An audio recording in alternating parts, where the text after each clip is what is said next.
Madam Speaker, my question is also to the Premier, and I do also want to acknowledge, I know you are doing your very best. Premier, we are being flooded with emails and phone calls from stressed out parents and teachers. I got a text from a Sorrel High student just this morning. Yesterday, you stressed the importance of keeping a tight rein on children who are being kept home from school, and in fact, you just did it again. Yet your government is still claiming that schools where a large number of children are kept in close proximity for a large part of the day are not considered significant transmission problems. This, as we know, is a very different approach from what's been taken by Victoria, the ACT, New South Wales and New Zealand. Premier, how can it be that sending a child to school with hundreds of other children is not a risk, but letting a child out to play with one or two other children is? Do you admit there is significant inconsistency here and that it's sending a very mixed message to the wider community? Premier, yesterday tens of thousands of Tasmanians lost their jobs. As you said this morning, let's make these sacrifices mean something. Many Tasmanians are making huge sacrifices to protect us all, closing businesses, staying home, not visiting elderly relatives. Can you see how keeping schools open will undermine the sacrifices so many Tasmanians are making? Premier, how long do Tasmanian parents, teachers and students have to wait for certainty?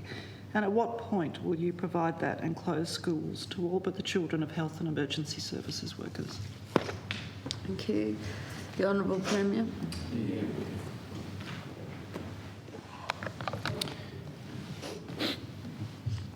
I thank the Leader of the Greens, Ms O'Connor, for that question.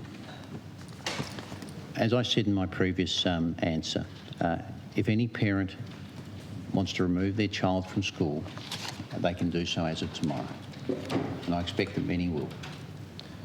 But in terms of closing our schools, we have one of the most disadvantaged populations in the country.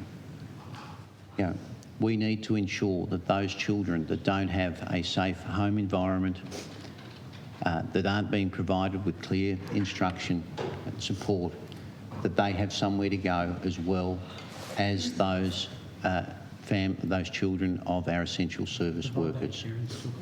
Everyone knows who they are. They need to, so our schools need to provide that support. And in terms of our educators,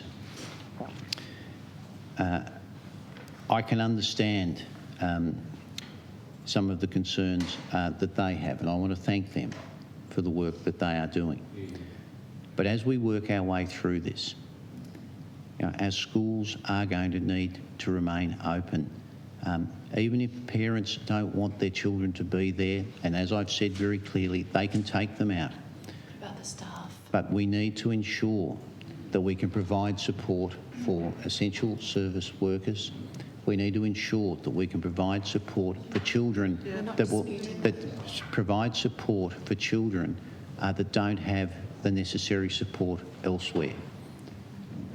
For many of our children, the safest place for them, both in respect of the virus, both in respect of other matters, is in our schools.